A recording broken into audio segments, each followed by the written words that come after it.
మరి ప్రేరేపించబడిన వాళ్ళు ఎవరైనా ప్రారంభ ప్రార్థన చేయండి. ప్రేరేపించబడిన వాళ్ళు, లేదా నేను పేరు చెప్తాను. ఆశా గారు ప్రార్థన చేయండి అమ్మా. ఆశ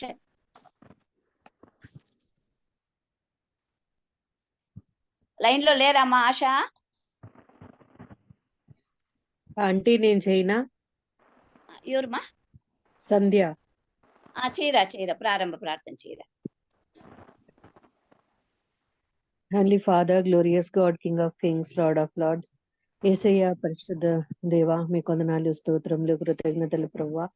ఈ సాయంత్రం సమయం అందు నాయన తండ్రి, మరి నీ సన్నిధికి క్రమముగా నాయన తండ్రి, మరి ఇదే సమయమున నీ యొక్క పాద సన్నిధిని నాయన తండ్రి తట్టుతూ నీ యొక్క నాయన తండ్రి ఆవరణలోనికి నాయన నీ కృపాసనం సింహాసనం దగ్గరికి రావడానికి నాయన తండ్రి నీ దాసురాండ్రిని నన్ను నాయన తండ్రి అనేక మందిని నీవు చేర్చినందుకు నీ కొందనములు స్తోత్రములు కృతజ్ఞతలు ప్రవ్వా.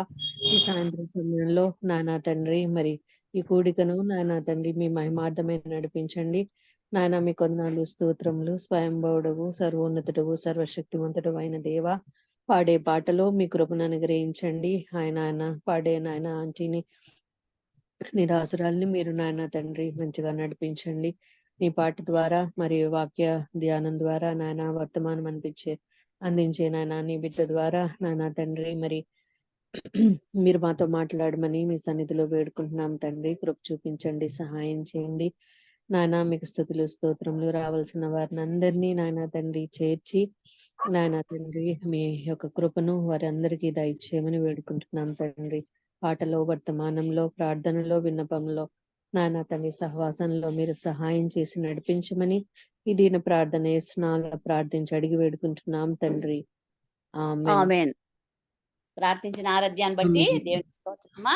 బిడ్డ దేవుడు బిడ్డను చక్కగా ఆశీర్వదించాలని, తనకిచ్చిన తలాంతులు దేవుని సన్నిధిలో చక్కగా మరి వాడుకోవాలని, వాడబడాలని మనస్ఫూర్తిగా నేను కోరుకుంటున్నానమ్మా.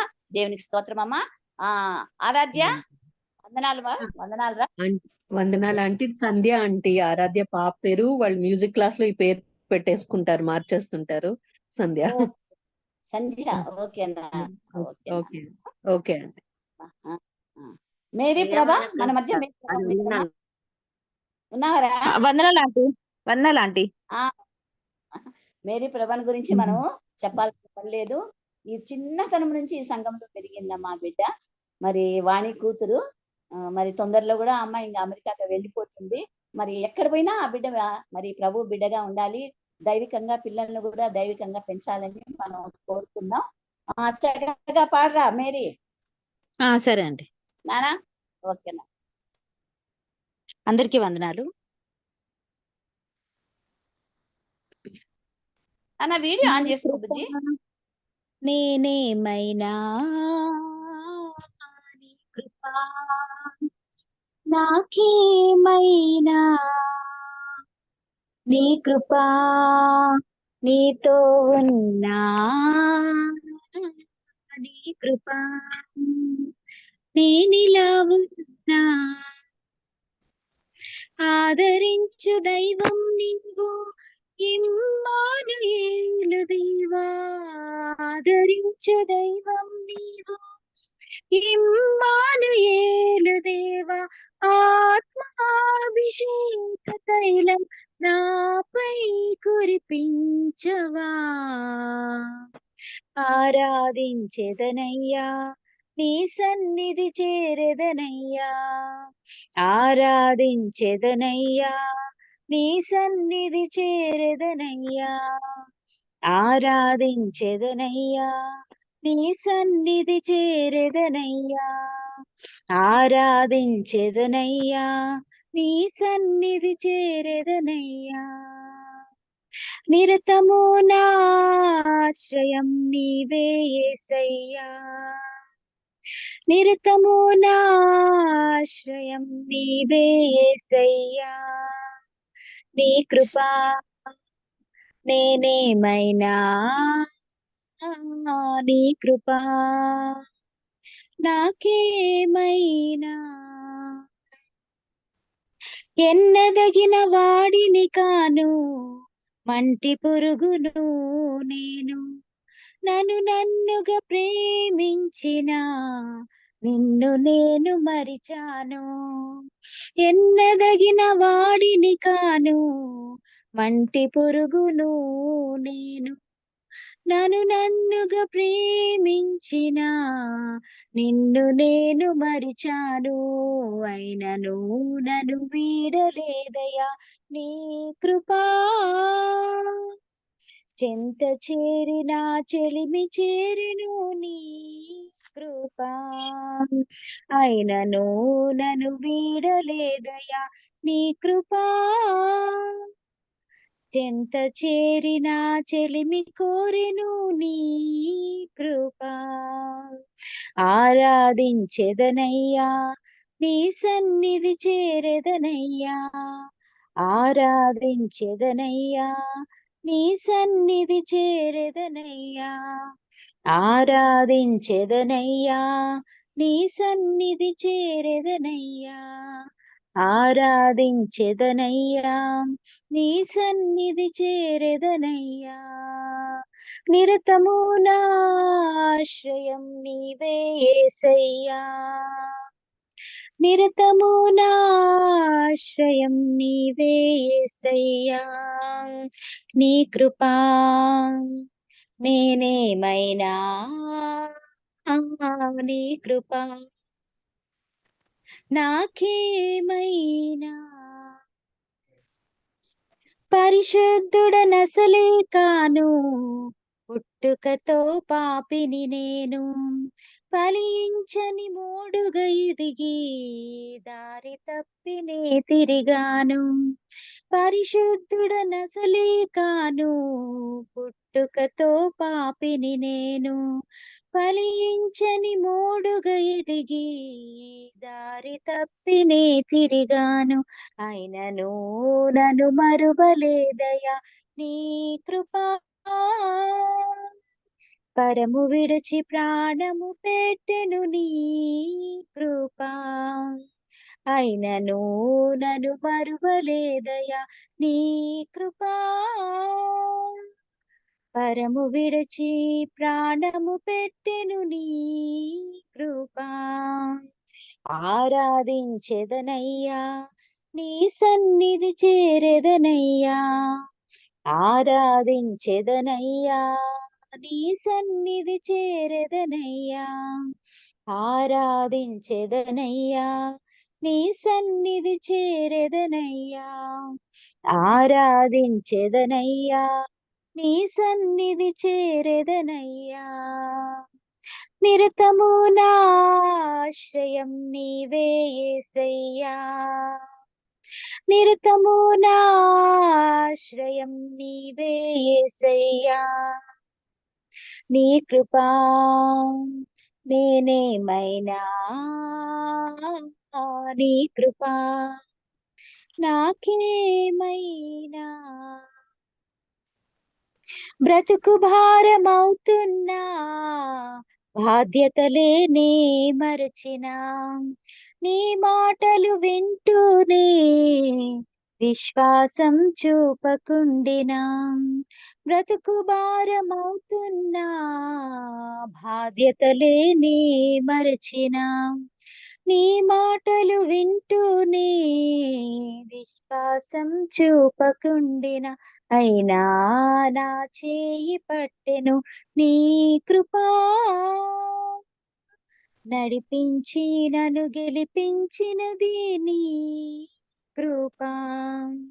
అయినా నా చేయి పట్టెను నీ కృపా. నడిపించి నన్ను గెలిపించినది నీ కృపా. ఆరాధించెదనయ్యా నీ సన్నిధి చేరెదనయ్యా. ఆరాధించెదనయ్యా నీ సన్నిధి చేరెదనయ్యా. ఆరాధించెదనయ్యా నీ సన్నిధి చేరెదనయ్యా. ఆరాధించెదనయ్యా నీ సన్నిధి చేరెదనయ్యా. నిరతము నాశ్రయం నీవే యేసయ్యా. నిరతము నాశ్రయం నీవే యేసయ్యా. నీ కృపా నేనేమైనా, నీ కృపా నాకేమైనా, నీ కృపా నీతో ఉన్నా, నీ కృపా నేనిలా ఉన్నా. ఆదరించు దైవం నీవు ఇమ్మానుయేలు దేవా. ఆదరించు దైవం నీవు ఇమ్మానుయేలు దేవా. ఆత్మాభిషేక తైలం నాపై కురిపించవా. ఆరాధించెదనయ్యా, నీ సన్నిధి చేరెదనయ్యా. ఆరాధించెదనయ్యా, నీ సన్నిధి చేరెదనయ్యా. ఆరాధించెదనయ్యా, నీ సన్నిధి చేరెదనయ్యా. ఆరాధించెదనయ్యా, నీ సన్నిధి చేరెదనయ్యా. నిరతము నాశ్రయం నీవే యేసయ్యా. నిరతము నాశ్రయం నీవే యేసయ్యా. నిరతము నాశ్రయం నీవే యేసయ్యా.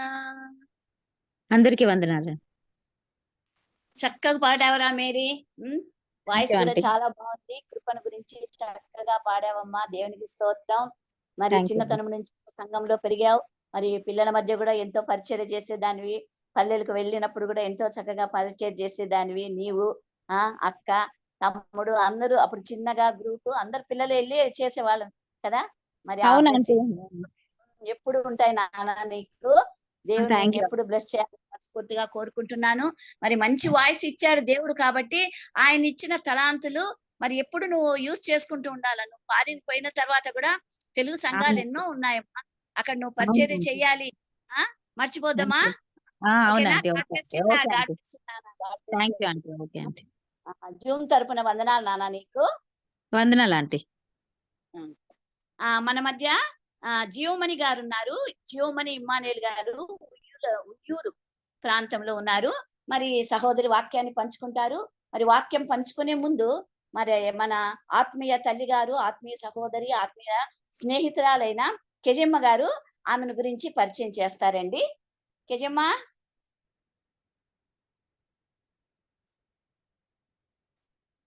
కెజా లేదమ్మా?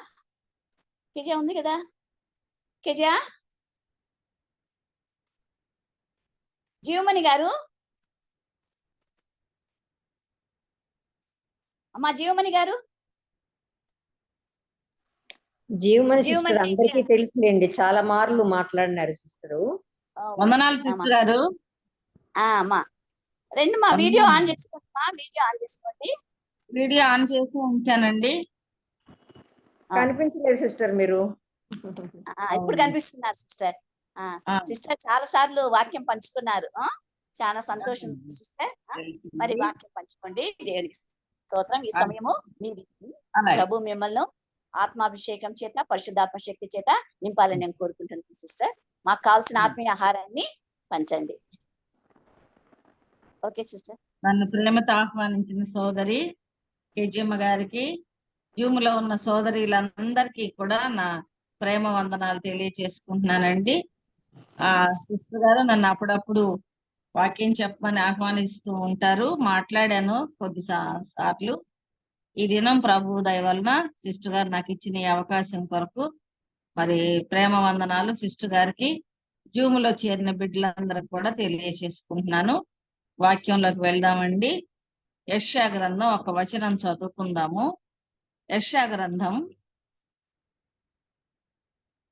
49వ అధ్యాయం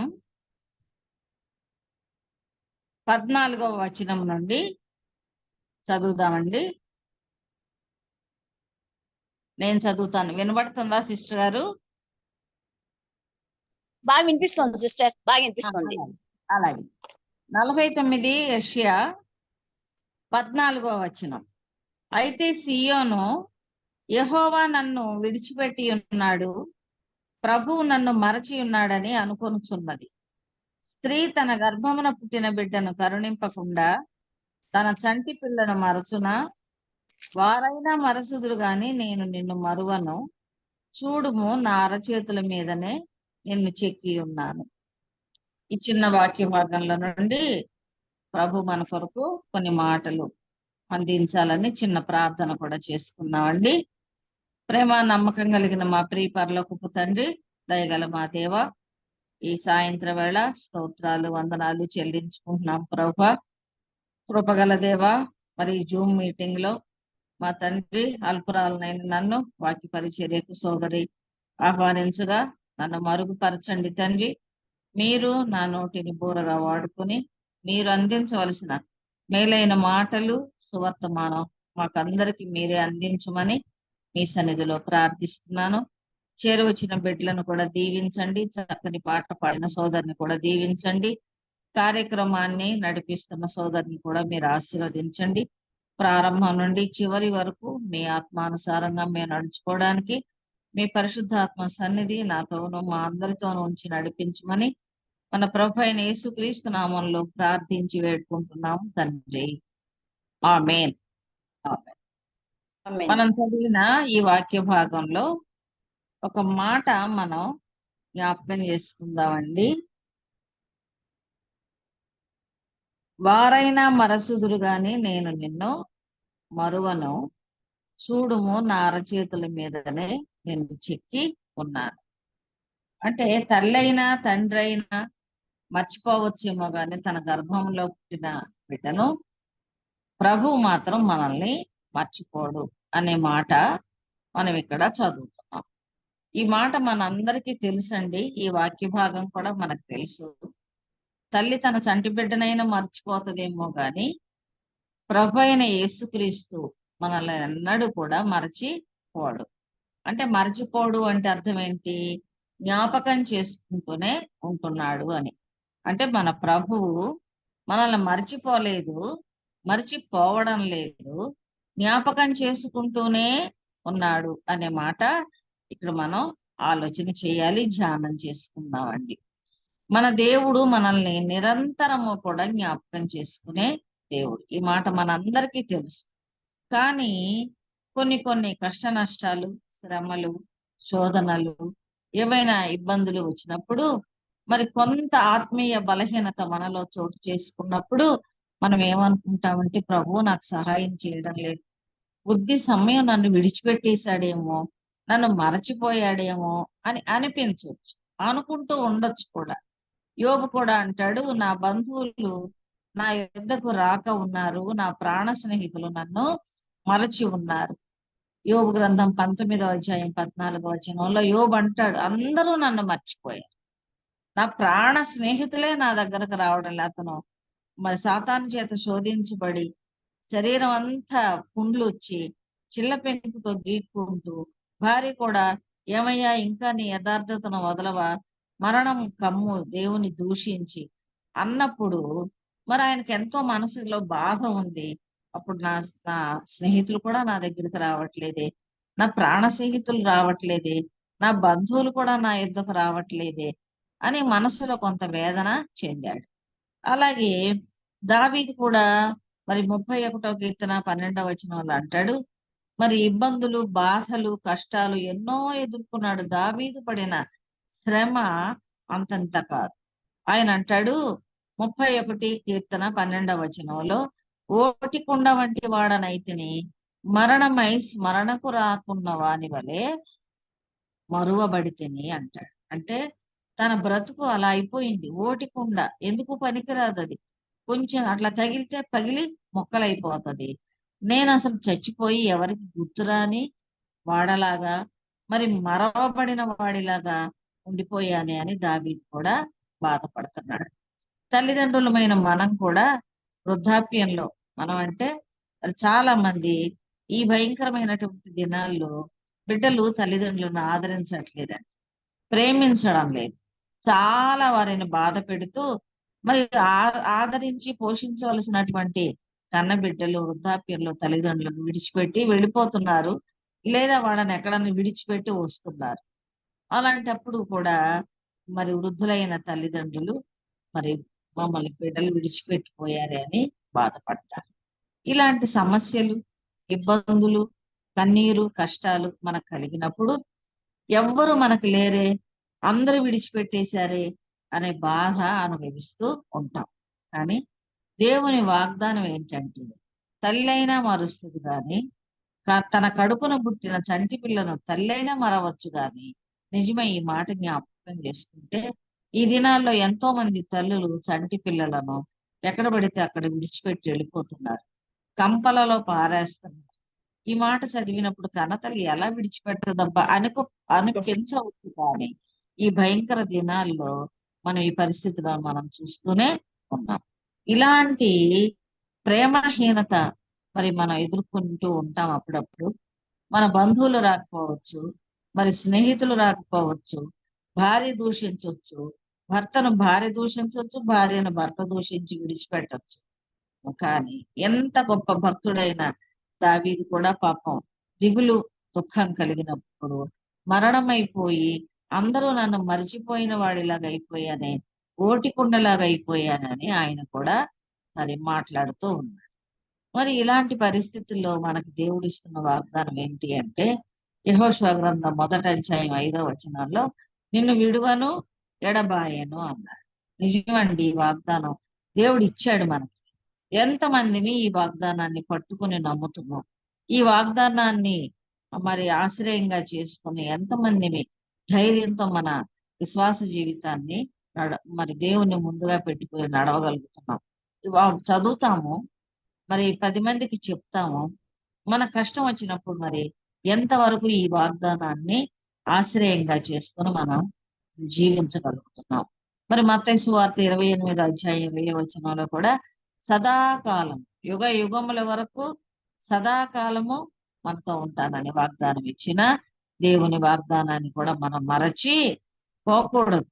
మరి కీర్తనల గ్రంథం 115వ కీర్తన 12వ వచనంలో ఇశ్రాయేలీయులు అంటారు, ఐగుప్తు నుండి తిరిగి వచ్చారు, ఎన్నో కష్టాలు నష్టాలు ఎదుర్కొన్నారు. అయితే వాళ్ళు అంటున్నారు, యెహోవా మనలను మర్చిపోలేదు, ఆయన మమ్మను ఆశీర్వదిస్తాడు. కనుక ప్రభు మనల్ని మర్చిపోలేదు, ఆయన మనల్ని జ్ఞాపకం ఉంచుకుంటూనే ఉన్నాడు అనే విషయాన్ని రక్షించబడి విశ్వాసయాత్రలో కొనసాగుతున్న మనందరము కూడా జ్ఞాపకం ఉంచుకోవాలి. జ్ఞాపకం ఉంటుంది, కానీ ఆ వాక్యాన్ని మనం ఎంతవరకు ఆశ్రయించి ఆయన యందు నమ్మిక ఉంచి కొనసాగుతున్నాం అనేది మనల్ని మనం పరిశీలన చేసుకోవాలి. సమస్య రాగానే మనం కొంచెం పక్కకి తొలగిపోయే పరిస్థితులు ఉంటున్నాయి. అనేక మందిని చూస్తున్నాం. ఏం చేశాడులే, ఇంతకాలం ప్రార్థన చేశాం, దేవుడు మాకేం మేలు చేశాడు, విడిచిపెట్టేశాడు, నన్ను పూర్తిగా మర్చిపోయాడు అనే వారిని మనం అక్కడక్కడ చూస్తూ ఉంటాం. కానీ ప్రభు గొప్పవాడు, ఆయన మనల్ని జ్ఞాపకం చేసుకునే దేవుడు. ఆయన మనల్ని మర్చిపోయే దేవుడు కానే కాదు. మనల్ని పుట్టించాడు, పెంచి పెద్ద చేశాడు, రక్షణలోనికి నడిపించాడు, నిరంతరము మనతో కూడా ఉంటున్నాడు. మనల్ని ఎలా మర్చిపోయాడని మనం ఎలా అనుకుంటాం చెప్పండి? ఆయన మర్చిపోయే దేవుడు కాదు. అయితే ప్రభు ఎవరిని జ్ఞాపకం చేసుకుంటున్నాడు అంటే, మరి అందరినీ జ్ఞాపకం చేసుకున్నాడు. ఎలాంటి సందర్భాల్లో? శ్రమలో ఉన్న వారిని ఆయన జ్ఞాపకం చేసుకుంటూనే ఉన్నాడు. కొన్ని వచనాల ద్వారా మనం ఈ విషయాలు ధ్యానం చేసుకున్నాం. శ్రమ పడుతున్న వారిని, శ్రమలో ఉన్న వారిని మన ప్రభు జ్ఞాపకం చేసుకుంటూనే ఉన్నాడు. కీర్తనల గ్రంథం 40 అధ్యాయం 17వ వచనంలో మరి దావీదు అంటాడు, ప్రభువు నన్ను తలంచుకొనుచున్నాడు అంటాడు. తలంచుకొనుచున్నాడు అంటే తలంచుకుంటూనే ఉన్నాడు. అంటే ప్రభు నన్ను విడిచిపెట్టలేదు. ఎంతో శ్రమ అనుభవిస్తున్నాడు, బాధ అనుభవిస్తున్నాడు, దుఃఖం ఉంది, కన్నీరు ఉంది, భయభ్రాంతులకు గురై పారిపోతున్నాడు, కొండల చాటున దాక్కోవలసి వచ్చింది. అలాంటి క్లిష్టమైన పరిస్థితిలో కూడా దావీదు ఏమంటున్నాడంటే, మరి ఇది ప్రభు నన్ను విడిచిపెట్టలేదు, ఆయన నన్ను తలంచుకుంటూనే ఉన్నాడు అన్నాడు. మరి అలాగే మరి 22వ కీర్తన 6వ వచనంలో శ్రమ అనుభవిస్తున్నాడు, కానీ మరి 23 కీర్తనలో అంటాడు, నా శత్రువుల ఎదుట నీవు నాకు భోజనము సిద్ధపరచుదువు, నూనెతో నా తల అంటి ఉన్నావు అంటాడు. చూడండి ఎంత నిరీక్షణ. శ్రమలో కూడా ప్రభు నన్ను మర్చిపోలేదు, నన్ను జ్ఞాపకం ఉంచుకున్నాడు అనే విషయాన్ని తెలియచేయడానికి ఆయన ఏమంటున్నాడంటే, నా శత్రువుల ఎదుట భోజనాన్ని సిద్ధపరుస్తావు, నూనెతో నా తల అంటి ఉన్నావు, నా గిన్నె నిండి పొర్లే ఆ దీన దీవెనలు నాకు ఇస్తావు, నన్ను ఆశీర్వదిస్తావు అనే నిరీక్షణ ఆయనలో మనం చూస్తూనే ఉన్నాం. మరి అలాంటి దావీదు అనుభవించిన శ్రమలు పాత నిబంధనలో ఎవ్వరు అనుభవించలేదని మనకు తెలుసు. అలాంటి దావీదు ఎంత చక్కని మాటలు మాట్లాడుతున్నాడు చూడండి. ప్రభు నన్ను మరచిపోలేదు, ఆయన నన్ను తలుచుకుంటూనే ఉన్నాడు, నన్ను జ్ఞాపకం చేసుకుంటూనే ఉన్నాడని చక్కని మాటలు చెప్తున్నాడు. అలాగే శ్రమలో ఉన్న వారిని జ్ఞాపకం చేసుకునే దేవుడు. మరి యేసు ప్రభువును సిలువ వేసి ఆయన చనిపోయిన తరువాత శిష్యులంతా కూడా యూదులకు భయపడి పారిపోయారు. ఎక్కడి వారక్కడ పారిపోయి చెల్లా చెదరైపోయారు. మరి అప్పుడు ప్రభు పునరుద్ధానుడు అయిన తర్వాత మరి శిష్యులు భయపడి దాక్కున్నారని ఆయా ప్రదేశాల్లో 40 దినాలు వీరికి కనబడుతూ మరి గదిలో భయపడి దాక్కున్న ఆ శిష్యుల దగ్గర ఆయన ప్రత్యక్షమవుతాడు. అప్పుడు తోమా లేడు కదా. తోమా లేనప్పుడు మరి మేమంతా కూడా ప్రభువుని చూసాము, ఆయన మనల్ని మర్చిపోలేదు, ఆయన మనతో కూడా ఉన్నాడు, కనబడ్డాడు అంటే తోమా అంటాడు, నేను అసలు నమ్మను, నేను అస్సలు నమ్మను, డౌటింగ్ తోమా అంటారు తోమాని అని అంటూ మరి నేను ఆయన చేతులలో ఉన్న గాయాలు చూస్తే తప్ప నేను నమ్మను అన్నాడు. అప్పుడు ప్రభు మరలా తోమా ఉన్న సందర్భంలో ప్రత్యక్షమై వారితో పాటు తోమాకి తన గాయాలున్న అరచేతులను చూపించినప్పుడు అప్పుడు తోమా నమ్మాడు.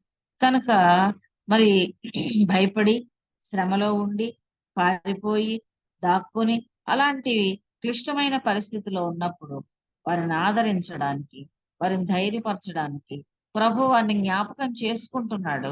అందుకే వారిని దర్శించాడు అనేక సార్లు కదండి.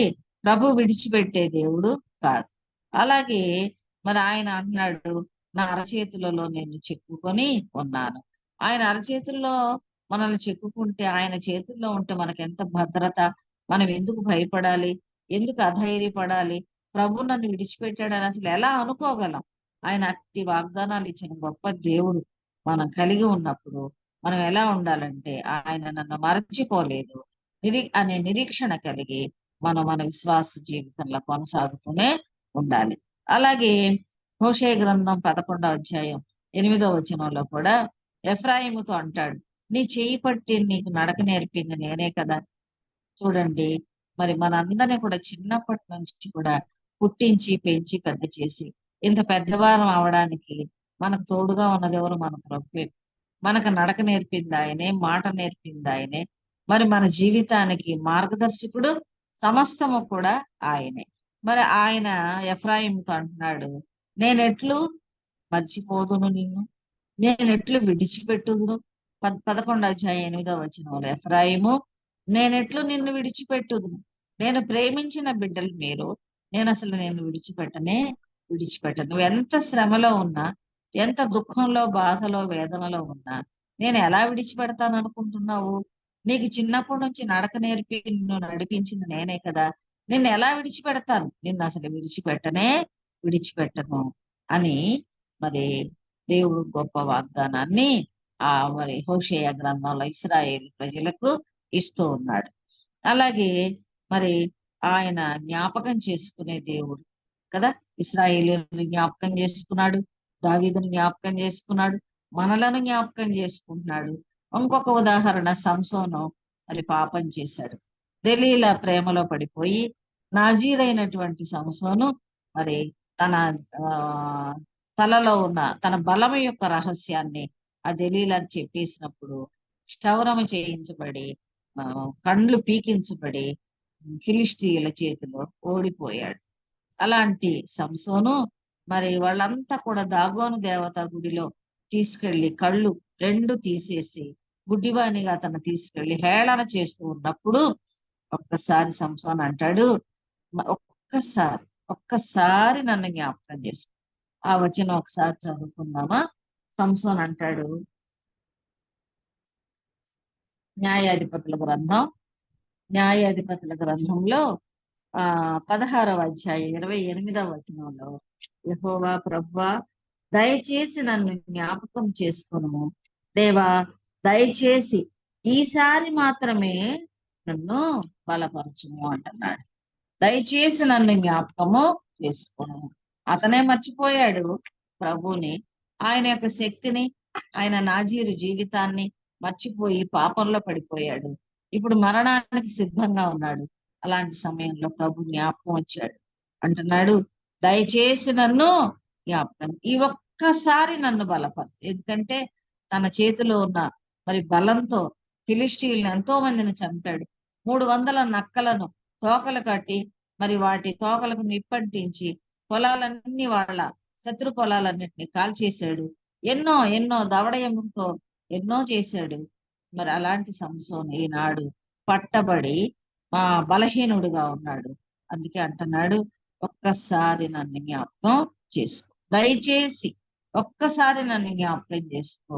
ఈ ఒక్కసారి నన్ను బలపరచని అడిగినప్పుడు ప్రభు అతన్ని జ్ఞాపకం చేసుకున్నాడు. ప్రభువుని విడిచిపెట్టాడు, పాపములో పడిపోయాడు. అయినప్పటికీ కూడా జ్ఞాపకం చేసుకోమని అడగగానే ప్రభు దయతో జ్ఞాపకం చేసుకున్నాడు. ఆ దాగోను గుడిలో 3000 మంది పైనుండి పైకప్పు మీద నుండి చూస్తున్నారు. లోపల ఫిలిష్టీ సర్దారులు అందరూ ఉన్నారు. మరి 2 చేతులతో, కుడి చేతితో ఒక స్తంభాన్ని, ఆ దేవాలయం స్తంభాన్ని, ఎడమ చేతితో ఇంకో స్తంభాన్ని పట్టుకొని అలా వంచగానే అంతా కూలిపోయి ఆ 3000 మంది లోపల ఉన్న సర్దారులు అందరూ, ఆయనతో పాటు సంసోను కూడా మరణించడం జరిగింది. మరి జ్ఞాపకం చేసుకున్నాడా లేదా? ఒక్కసారి నన్ను జ్ఞాపకం చేసుకో, వీళ్ళందరినీ చంపుతాను, నా బలాన్ని ప్రదర్శించడానికి నన్ను క్షమించి నన్ను ఒక్కసారి జ్ఞాపకం చేసుకుంటే ఆ ప్రభువు అతన్ని జ్ఞాపకం చేసుకున్నాడు. కనుక మన ప్రభు ఎలాంటి వాడంటే శ్రమలో మనలను జ్ఞాపకం చేసుకునే దేవుడు. అలాగే దానియేలును సింహాల బోనులో వేశారు. ఒక సింహం కాదు, సింహాల బోనులో వేశారు. అప్పుడు దానియేలు చాలా వృద్ధుడైపోయాడు. మరి ముమ్మారు కిటికీ ఎదురుగా కూర్చొని కిటికీ తెరుచుకొని మరి యెరూషలేము వైపు మోకరించి ప్రార్థిస్తూ ఉండేవాడు. అలాంటి దానియేలుని సింహాల బోనులో వేశారు.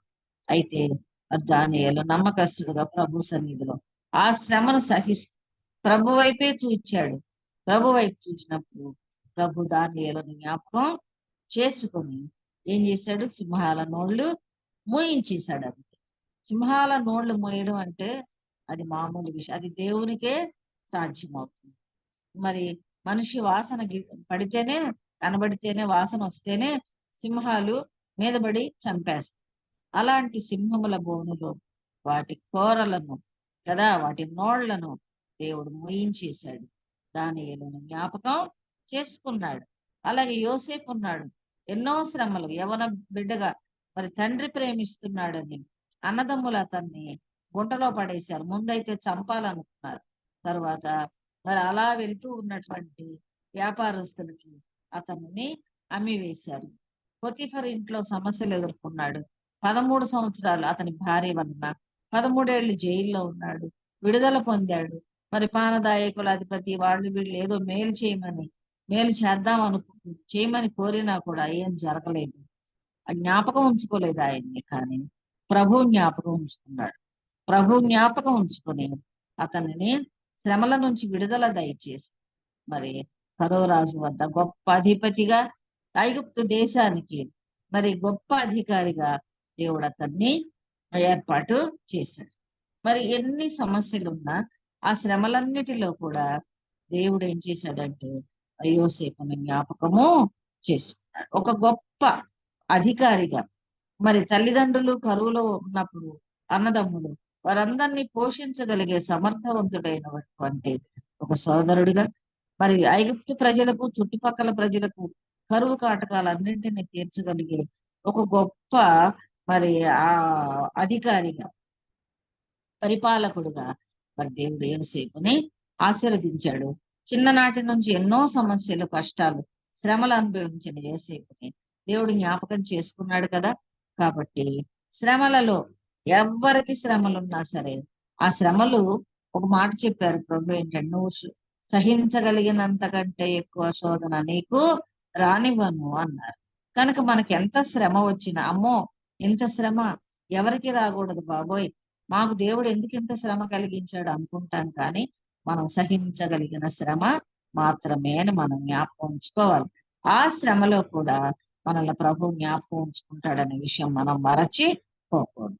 కనుక శ్రమలో ఉన్న వారిని జ్ఞాపకం చేసుకునే దేవుడు. ఇంకా ఎవరిని జ్ఞాపకం చేసుకుంటాడు ప్రభు అంటే తనకు విధేయత చూపే వారిని కూడా చాలా జాగ్రత్తగా జ్ఞాపకం చేసుకుంటాడు. శ్రమలో ఉన్న వారిని జ్ఞాపకం చేసుకుంటాడు, తనకు విధేయత చూపే వారిని కూడా జ్ఞాపకం చేసుకుంటాడు.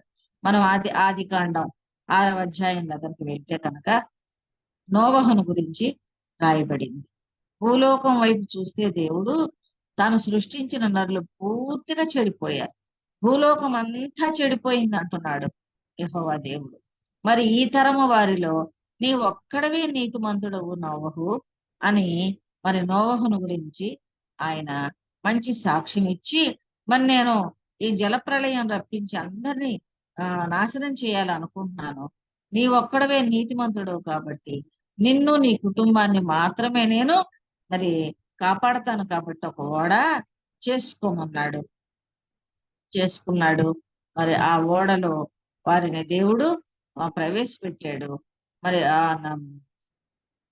అరారాతు కొండ మీదకి ఆ ఓడ కొట్టుకొని వెళ్ళిపోయింది. ఆ నీటి మీద వెళ్ళి అక్కడ ఆగింది. ఈలోపు వీళ్ళంతా కూడా నీటిలో పడి తెచ్చిపోయారు. నీతిమంతుడైనటువంటి మరి లోబడ్డాడు. ఎందుకు లోబడ్డాడు? ఆయన ఓడ చేసుకో, మరి ఆ ఓడ చేసుకోమని చెప్పినప్పుడు నోవహుకు వయసు 600 సంవత్సరాలు అంటాడు. 600 సంవత్సరాల వయసులో 3 కుమారులు, కోడళ్ళు, 3 భార్య, వారందరి సహకారంతో ఆయన ఓడను నిర్మించాడు. అప్పటికి వర్షం అంటే ఏంటో తెలియదు ప్రజలకు. నేల నుండి నీరు ఉబికి ఆ పంటలు, మొక్కలకు నీరు వచ్చేది. మరి అలాంటిది పైనుంచి వర్షం పడడం అనేది వారికి తెలియదు. కానీ ప్రచండమైన వర్షం కురిపించి మరి వీళ్ళందరినీ నాశనం చేస్తానని చెప్పినప్పుడు మరి ఎలా నమ్మాడు. ఓడ చేసుకో అంటే ఎంతో విధేయత చూపించి, అది వర్షం అంటే ఏంటో తెలియదు, మరి ఓడ నీటిలో ఉండాలి, నేల మీద దాన్ని నిర్మించి తన కుటుంబ సభ్యుల సహాయంతో ఏమీ తెలియని ఆ స్థితిలో, మరి వర్షం అంటే ఎరగని స్థితిలో, ఆ జలప్రళయం అంటే ఏంటో తెలియని పరిస్థితుల్లో మరి దేవుడు ఓడ చెయ్యంటే ఎంతో మరి విధేయతతో ఆ ప్రశ్న అనేది వేయలేదు, చక్కగా ఆ ఓడను తయారు చేశాడు. అలాగే ఇంకా విధేయత చూపిన 12వ అధ్యాయం నుండి మనం చదివితే ఆదికాండంలో అబ్రహామును చూస్తాం. అబ్రహాముతో దేవుడు అన్నాడు, నీవు లేచి ఇక్కడ నుంచి వెళ్ళు, నీ బంధువుల దగ్గర నుంచి, నీ ఇంటి నుండి, నీ ఇంటి వారందరి దగ్గర నుంచి నీవు లేచి నేను చూపించు దేశం నాకు వెళ్ళు, నేను నిన్ను ఆశీర్వదిస్తాను అన్నాడు 12వ అధ్యాయం 1వ వచనంలో. అలాంటి మాట చెప్పగానే వెంటనే విధేయత చూపించాడు. చంద్రదేవత బొమ్మలను చేసి అమ్ముతూ ఉండేటువంటి వ్యాపారం అయింది అంటారు.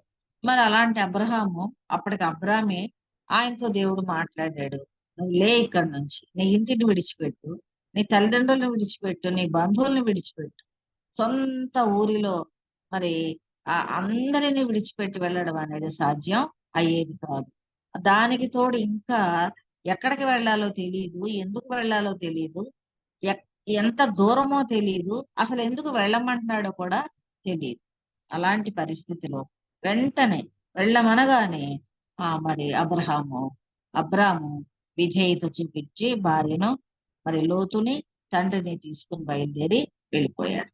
అంతేకాదండి, విధేయత, ఇంకా గొప్ప విధేయత ఎక్కడ చూపించాడంటే 100 సంవత్సరాల వరకు బిడ్డలు కలగలేదు. 100 ఏళ్లకు మరి శారమ్మకు 90, ఆయన అబ్రాముకి 100 ఏళ్ళు. మరి ఈ 100 సంవత్సరాల వయసులో పుట్టక ఇస్సాకు పుడితే ఆ ఇస్సాకును నీకొక్కగానైనా ఒక్క కుమారుడిని నాకు బలి ఇవన్నాడు దేవుడు. ఎక్కడ మారు మాట్లాడలేదు అబ్రహాం. ఆ బిడ్డను తీసుకుని వెళ్ళి ఆ మోరియా పర్వతం మీద బలివ్వడానికి కట్టెలు పేర్చి బిడ్డను పండుకోబెట్టి కత్తి ఎత్తాడు కదండి. మరి సిద్ధపడ్డాడు బలివ్వడానికి. ఎంత విధేయత, ఎంత విధేయత! అందుకే ఆయన విశ్వాసులకు తండ్రి, విశ్వాసులకు తండ్రి. ఆయన జ్ఞాపకం చేసుకున్నాడు దేవుడు ఇస్సాకును బలివ్వొద్దని. ఆ దగ్గరలో ఉన్నటువంటి ఆయన విశ్వాసాన్ని గౌరవించాడు కదా. మరి ఆయన యొక్క ఆ విధేయత ఎంతో గొప్పది. ఆ తర్వాత మరి సొదొమ గొమొర్రాలు పాపంలో, మరి భయంకరమైనటువంటి పాపంలో మునిగి ఉండగా దేవుడు కూడా సొదొమ గొమొర్రాలను నాశనం చేయాలనుకుని, ఈ విషయం నేను అబ్రాహాముకు దాస్తానా? నా స్నేహితుడైన అబ్రహాముకు నేను ఏ విషయం ఎప్పుడు దాయలేదు కదా, ఈ సంగతి నేను చెప్పకుండా ఉండలేను కదా అని అబ్రహాముకి ఆ విషయం చెప్పాలని తలంచినప్పుడు, చెప్పినప్పుడు అబ్రహాం అంటాడు, నేను ఒక్కసారి ఒక విన్నపం చేస్తా. బూడిదను ధూళినైన నేను నీతో మాటలాడ తెగిస్తున్నాను. 50 మంది ఉంటే ఆ పట్టణాన్ని కాపాడతావా? కాపాడతాను. ఇంకొకసారి మాట్లాడతాను. 45 మంది ఉంటే మాట్లాడతాను, కాపాడతావా? కాపాడతాను. ఇంకొకసారి మాట్లాడతాను. 40 ఉంటే, 30 ఉంటే, 20 ఉంటే, ఆఖరుగా ఇంకొకసారి 10 మంది ఉంటే అని ప్రభు దగ్గర బతిమాలుతాడు. చూసారా? ఆయన చూపిన విధేయత, ఆయన చూపిన భక్తి జీవితాన్ని బట్టి మరి యెహోవా దేవుడు మరి ఆయన విధేయతను గౌరవించి ఆ పట్టణంలో ఉన్న లోతును కాపాడడానికి, ఆయన ప్రార్థన అంతా ఎవరి కొరకు? లోతు, తన అన్నకుమారుడైన లోతుని, వారి కుటుంబాన్ని కాపాడాలనే ఉద్దేశంతో అంతగా మరి తగ్గించుకొని, నేను బూడిదను ధూళిని నీతో మాట్లాడ తెగిస్తున్నాను అంటూ మరి దేవునికి విజ్ఞాపన చేసినప్పుడు మరి దేవుడు ఆ ప్రార్థనను అంగీకరించి లోతు కుటుంబాన్ని రక్షించడానికి నిర్ణయించుకొని దేవదూతను పంపడం అనేది జరిగింది. కనుక ఆయన విధేయతను బట్టి మరి దేవుడు ఆయనని జ్ఞాపకము చేసుకున్నాడని మనం గ్రహిస్తూ ఉన్నాము. అలాగే ఇంకొక ఉదాహరణ, కొన్ని ఉదాహరణలు చెప్పుకుందాం. ఏలియా ప్రవక్త, యెజబెల్ మహారాణి ఏలియాని చంపాలని ఆలోచించినప్పుడు మరి ఏలియా పారిపోవలసి వచ్చింది. దేవుడు అన్నాడు మరి మొదటి రాజుల గ్రంథం 17వ అధ్యాయం 6వ వచనంలో యెహోవా దేవుడు అంటాడు, నువ్వు ఇక్కడ నుంచి బయలుదేరి వెళ్ళిపోయి మరి కెరీతు, యోర్దానుకు ఎదురుగా ఉన్న కెరీతు వాగు దగ్గర నువ్వు నివసించు. నేను నీకు ఆహారం పంపిస్తాను. ఎవరితో పంపిస్తాను? కాకోలముల చేత ఆహారం పంపిస్తాను. ఆ వాగు నీరు తాగి అక్కడ దాగి ఉండు అన్నాడు ప్రభు. విధేయుడయ్యాడు. నన్ను ఇంత బాధ పెడతావా? నేను నీకోసం ఇన్ని అద్భుత కార్యాలు చేశాను కదా, ఈ యెజబెల్ రాణి నుంచి నువ్వు కాపాడలేవా? పారిపోమ్మంటావేంటి, దాక్కోమంటావేంటి దేవా అనలేదు. వెంటనే విధేయత చూపించి ఆయన అక్కడికి వెళ్ళి మరి దాక్కున్నప్పుడు ఆయన విధేయత నిజంగా ప్రభు ఎంతో మరి ఆహారం పంపించాడు. కాకులతో ఆహారం అంటే అది చాలా విచిత్రమైన విషయం. దేవుడు మాత్రమే అలాంటి ఆశ్చర్యక్రియలు చేయగలిగిన వాడు. కాకికి ఆహారం దొరికితే అదే తినేయాలి, అదే తింటది. కానీ అవి చక్కగా తెచ్చి మరి ఎక్కడ ఏర్పాట ఏదో ఆహారం తెలియదు కానీ వాటిని అవి తీసుకొని వచ్చి లోబడి ఆయనకు అందించి వెళ్ళిపోయేవి. ఆ ఏటి నీరు తాగేవాడు. అలా కొన్ని దినాలు అయిపోయినాక వాగు కూడా ఎండిపోయింది, ఆ ఏరు కూడా ఎండిపోయింది, నీళ్లు తాగడానికి కూడా లేవు. అప్పుడు అన్నాడు, నేను నీకు ఒక విధవరాలికి ఆజ్ఞాపించాను, మరి సారెపతను ఊరిలో ఆమె దగ్గర నువ్వు ఉండాలి, ఆమె నిన్ను పోషిస్తుందంటే మళ్ళీ ఆ మాట కూడా లోబడి ఆయన సారెపతికి వెళ్ళాడు. కనుక అలా మరి శ్రమలో ఉన్నాడు, మరణాన్ని ఎదుర్కోవలసిన పరిస్థితిలో ఉన్నాడు ఏలియా.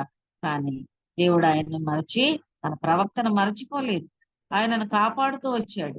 ఆయన జ్ఞాపకం చేసుకుంటూ ఎక్కడ ఆయన క్షేమమో అక్కడ ఆయన భద్రపరుస్తూ వచ్చాడు. కనుక విధేయత చూపేవారిని ఎంతో విధేయత చూపించాడు ఏలియా. విధేయత ఇంకా చాలా బాధ కలిగినప్పుడు రోషము గలవాడినై నీ కోసం నేను ఒక్కడనే మిగిలి ఉన్నాను అంటాడు. గొప్ప ప్రవక్త, ఆయనను దేవుడు మర్చిపోలేదు. ఆయనను గుర్తుంచుకున్నాడు, జ్ఞాపకం చేసుకుంటూనే ఉన్నాడు. కనుక శ్రమలో ఉన్న వారిని జ్ఞాపకం చేసుకుంటాడు, విధేయత చూపే వారిని కూడా జ్ఞాపకం చేసుకుంటాడు. ఇంకెవరిని జ్ఞాపకం చేసుకుంటాడు అంటే ప్రార్థించే వారిని కూడా జ్ఞాపకం చేసుకుంటాడు. మనం ప్రార్థన చేస్తూ అంటాం, ప్రభువా నన్ను జ్ఞాపకం చేసుకొని ఆయన నాకు సహాయం చేయను, ఆయన నన్ను విడిచిపెట్టద్దు ప్రభువా, నా మొర ఆలకించయ్యా, నన్ను జ్ఞాపకం చేసుకో ప్రభువా అని మనం ప్రభు దగ్గర గోజాడతాం, విజ్ఞాపన చేస్తాం, ప్రార్థిస్తాం, మొర పెట్టుకుంటాం. నిజమే, ప్రార్థించే వారి ప్రార్థన ఆలకించే గొప్ప దేవుడు ఆయన. చూడండి, మనం మొదటి సమూయేలు గ్రంథం 1వ అధ్యాయం చదివితే హన్నా జీవిత చరిత్ర మనం చదువుతాం అన్నమాట. 11వ వచనంలో బిడ్డలు లేక మరి తన యొక్క సవతితో పోరు పడలేక పెనిన్నాతో దుఃఖం కలిగి కోపం వచ్చి ఆ అమ్మాయి మాట్లాడే మాటలకు మరి మందిరానికి వచ్చి పడి ప్రార్థన చేసింది. ఏమని ప్రార్థన చేసిందంటే, నన్ను జ్ఞాపకము చేసు, దయచేసి నన్ను జ్ఞాపకం చేసు, నన్ను జ్ఞాపకం చేసుకో, నన్ను జ్ఞాపకం చేసుకో, నాకు ఒక్క కుమారుణ్ణి, ఒక్క కుమారుణ్ణి ఇస్తే ఆ కుమారుని నీకే, నీ సేవకే ఇస్తానని ప్రభు దగ్గర వాగ్దానం చేసి కదండి. ప్రార్థించిన హన్న ప్రార్థిస్తే అక్కడ ఉన్నటువంటి యాజకుడు ఏలి అంటాడు, ఎంతసేపు మత్తురాలు అయి ఉంటావమ్మా, లేచెళ్ళు అని చెప్పినప్పుడు, అయ్యా లేదయ్యా, నేను నా హృదయాన్ని కుమ్మరించుకుంటున్నానయ్యా. కుండలో నీళ్ళు ఎలా మనం పారబోస్తామో కుమ్మరిస్తామో అలాగా ఆమె తన హృదయాన్ని ప్రభు సన్నిధిలో కుమ్మరించుకుని ఆ గొప్ప ప్రార్థన చేసినప్పుడు మరి ఏలి ఆశీర్వదిస్తాడు, నీ కుమారుడు కలుగుతాడు, ఇక లేచి వెళ్ళు అని. మరుసటి ఏట ఆమె కుమారుణ్ణి పొందింది. పొందిన తర్వాత మరి ఆమె తన దేవుడు తనని జ్ఞాపకం చేసుకుని తనకిచ్చినటువంటి కుమారుణ్ణి బట్టి ఆమె ఏం చేసిందంటే మరలా ఆ బిడ్డ పాలు మాన్పి వెంటనే నడవలేనంత చిన్న బిడ్డను ఎత్తుకొని అని ఉంటుంది. ఆ మాట ఎంతో ఇష్టమైన మాట. ఆ చిన్న బిడ్డను ఆమె ఎత్తుకొని మందిరానికి తీసుకొచ్చి సమర్పించేసింది సేవకునిగా.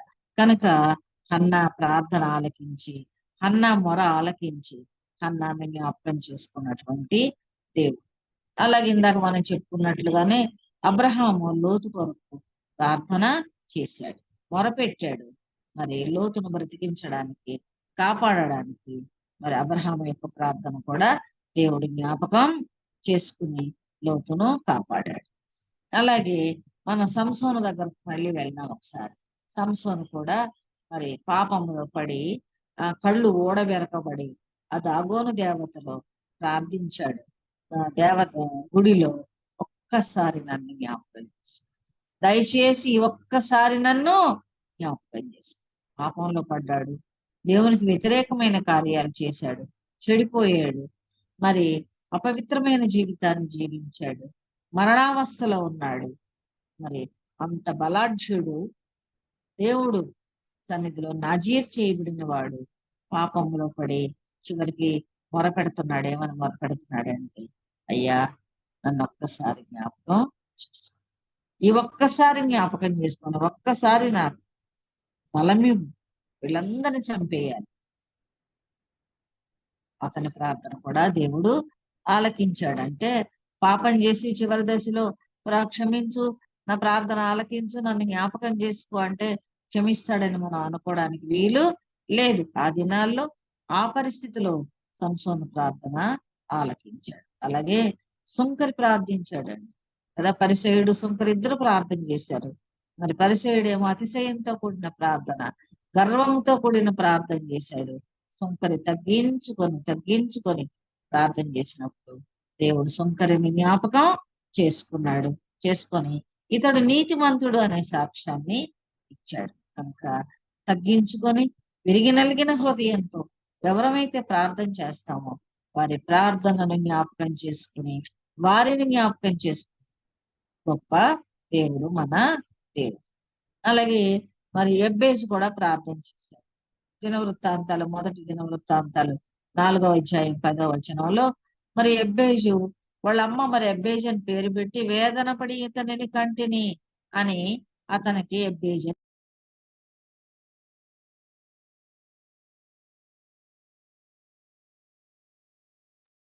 ఆమె మరి పెట్టినాక మరి ఈ వేదన వేదన అని అతను పిలుస్తుంటే మరి అతనికి ఎంత బాధ కలిగిందో మనకు తెలియదు. కానీ దేవుని 4 విషయాలు అడిగాడు. నీవు నన్ను నిశ్చయముగా ఆశీర్వదించు. 4 ముఖ్యమైన విషయాలు ప్రార్థన చేశాడు. నీవు నన్ను 4వ అధ్యాయం 10వ వచనం, మొదటి దినవృత్తాంతాలు, నీవు నన్ను నిశ్చయముగా ఆశీర్వదించు. ఇలా మనం ఎప్పుడైనా అడగగలుగుతున్నామా?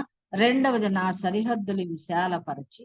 మూడవది, నీ చెయ్యి నాకు తోడుగా ఉండ దయచేసి.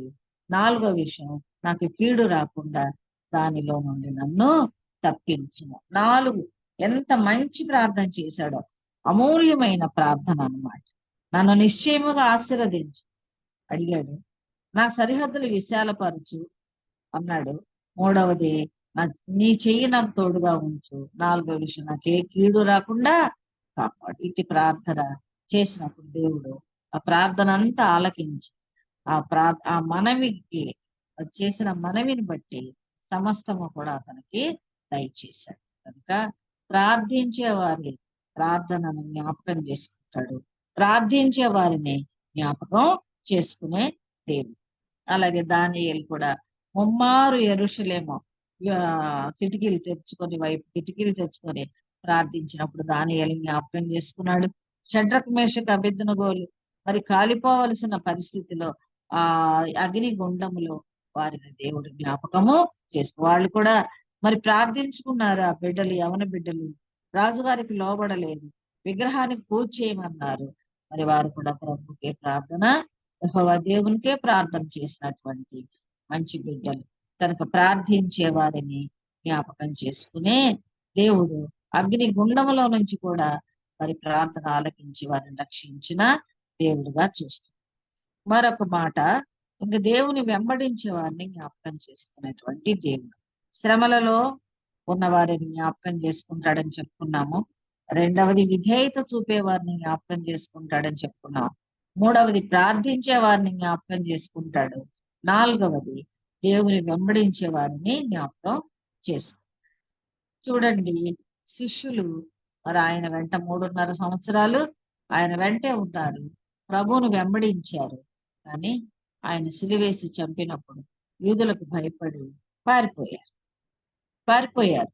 అయినప్పటికీ కూడా అయ్యో వీళ్ళు నన్ను విడిచి పారిపోయారే, మరి ఇప్పుడు కూడా నేను వాటిని 3.5 సంవత్సరాలు సేవా పరిచర్య కొరకు వాళ్ళని శిక్షణ ఇచ్చాను, ఎటుపోయారబ్బా అని వారిని విడిచిపెట్టకుండా ప్రభు వాళ్ళని మరలా ప్రత్యక్షమై దర్శించి వారిని బలపరిచిన దేవుడు. వారు నన్ను వెంబడించిన వారిని నేను విడిచిపెట్టనని, అలాగే మరి ఆయన వెంబడించిన గొర్రెలమైన మనల్ని కూడా ఈనాటి వరకు ప్రభు విడిచిపెట్టకుండా మనల్ని ఆయన కృపలో నడిపిస్తూ ఉన్నాడు. కనుక దేవుడు ఆయనను వెంబడించే వారిని జ్ఞాపకం చేసుకుంటూనే ఉంటాడు. అలాగే సిలువ వద్ద మరి తల్లి మరియతో కూడా అన్నాడు, అమ్మా ఇదిగో నీ కుమారుడు అని యోహానుకి అప్పగించాడు. తల్లి యోహానుతో కూడా ఇదిగో నీ తల్లి అని మరియను చూపించాడు. సిలువ వద్ద కూడా తన తల్లి, కన్న తల్లి అంటే శారీరకమైన తల్లిని ఆయన విడిచిపెట్టలేదు, పెంచి పెద్ద చేసింది. ఆయన సేవకు ఇల్లు విడిచి వెళ్ళిపోయిన తర్వాత కూడా మరి ఆమె సిలువ వద్ద వరకు కూడా తన కుమారుని మరి వెంటాడుతూనే ప్రేమిస్తూనే ఉంది. ఆ తల్లిని కూడా ఆయన ఆదరిస్తూనే ఉన్నాడు. వెంబడిస్తూ ఉన్న వారిని ఎన్నడూ కూడా మన దేవుడు విడిచిపెట్టాడు. అలాగే సిలువ మీద దొంగ ఉదాహరణ కూడా చూద్దాం. మరి ఒకడేమో దూషిస్తున్నాడు, నువ్వేదో చేసావు కదా, నిన్ను నువ్వు రక్షించుకోలేవా అన్నాడు. ప్రక్కనున్న మరొక దొంగ అన్నాడు, అయ్యో అట్లా అనొద్దు, ఆయన నిజంగా మరి శిక్షార్హుడు కాదు, మనం శిక్షకు అర్హులము, అలా మాట్లాడొద్దు అంటూ ప్రభుతో ఒక మాట అన్నాడు. యేసు, నీ రాజ్యములోనికి నీవు వచ్చినప్పుడు నన్ను జ్ఞాపకము చేసు. ఆ శిలువ మీద ఆ చివరి క్షణాల్లో ప్రభువుని అంగీకరించి ప్రభువును వెంబడించాలని ఆశించినటువంటి దొంగను ప్రభు కృప చూపి తన మరి రాజ్యంలోనికి చేర్చుకుంటానని వెంటనే వాగ్దానము ఇచ్చాడు. అలాగే మరి ఆఖరుగా చెప్పుకుందాం, యేసు ప్రభు ఆరోహణమై వెళ్ళిపోయిన తర్వాత పేతురు శిష్యులు ఆరోహణమై వెళ్ళక ముందు ఈ 40 దినాలు అక్కడక్కడ ఆయన శిష్యులు కనిపిస్తున్న దినాల్లో మరి పేతురు వీళ్ళంతా కూడా మళ్ళీ పాత వృత్తికి చేపల వేటకి వెళ్ళిపోయారు. వెళ్ళిపోయినప్పుడు ప్రభు మరలా వారికి ఆ సముద్రపు ఒడ్డున తెల్లవారుజామున వారిని దర్శించంటే విడిచిపెట్టాడా? పోయారు, వీళ్ళు నా మాటకు లోబడట్లేదు, జాలర్లు కదా, వాళ్ళ వృత్తికి వాళ్ళు పోయారు అనుకోకుండా మరి 3.5 సంవత్సరాలు శిష్యులుగా వెంబడించిన వారిని విడిచిపెట్టకుండా వారిని జ్ఞాపకం చేసుకుని మరలా వారి దగ్గరకు వచ్చి మరి ఆ పేతురుతో అంటాడు, సీమోను పేతురు, నీవు నన్ను ప్రేమిస్తున్నావా అని 3 సార్లు పదే పదే అడిగాడు. ఆ తర్వాత మరి ఈ శిష్యులకి అక్కడ వీళ్ళు చేపలు పట్టడానికి వచ్చి పడుతూ ఉన్నప్పుడు ఆ తెల్లవారుజామున ఆయన గుర్తుపడతారు. దోణిని దగ్గరికి లాక్కొని రండి అన్నప్పుడు వారి దోణిని కట్టివేసి వచ్చినప్పుడు అక్కడ కాల్చిన చేప ముక్కలు ఆయనే శిష్యులకి ఇస్తాడు. అంటే మరి ఆయనే వంటవానిలాగా వాటిని సిద్ధపరిచి వారికి ఇచ్చాడేమో. మీరు ఇంకా కొన్ని చేపలు తీసుకొని రండి అని కూడా వారితో చెప్పాడు. ప్రభువు మరి శారీరకమైన ఆహారం, ఆత్మీయ ఆహారం అందించడమే కాకుండా పారిపోయిన శిష్యులందరినీ మళ్ళీ సమకూర్చి, అంటే తనను వెంబడించిన వారిని అనేకులు మరలా తనను వెంబడించడానికి వారిని సిద్ధపరచడానికి శిష్యులను ధైర్యపరిచి ఆదరించి వారందరినీ మళ్ళీ సమకూర్చిన దేవుడుగా ఉన్నాడు. కనుక తనను వెంబడించే వారిని జ్ఞాపకం చేసుకునే దేవుడు వెళ్ళిపోయారులేని శిష్యులను విడిచిపెట్టలేదు. వారిని మరలా జ్ఞాపకం చేసుకుని ఆయనే వారి వద్దకు వచ్చి తనను తాను కనుపరుచుకున్నటువంటి గొప్ప ప్రభువు మన ప్రభు. కనుక 4 ముఖ్యమైన విషయాలు నేర్చుకున్నాం. శ్రమలో ఉన్న వారిని జ్ఞాపకం చేసుకునే దేవుడు, అలాగే విధేయత చూపే వారిని జ్ఞాపకం చేసుకునే దేవుడు, అలా దేవుని మరి ప్రార్థించే వారిని జ్ఞాపకం చేసుకునే దేవుడు, తనను వెంబడించిన వారిని జ్ఞాపకం చేసుకునే దేవుడుగా మన దేవుడు ఉన్నాడు. ఆయన మనల్ని మర్చిపోయే దేవుడు కాదు, మనల్ని విడవడు, ఎడబాయడు. ఆయన మనల్ని తన అరచేతుల్లో చెప్పుకున్నాడు. తల్లి అయినా మరచును గాని నేను నిన్ను మరువను అంటూ మనల్ని జ్ఞాపకం చేసుకుంటూనే ఉన్న దేవుడికి నిరంతరము మనం కృతజ్ఞత స్తుతులు చెల్లిస్తూ ఆయన అడుగుజాడల్లో మనం నడుచుకుంటూ ఆయన దీవెన పొందుదాం. దేవుడు మన కొరకు ఈ మాటలు ఆశీర్వదించును గాక.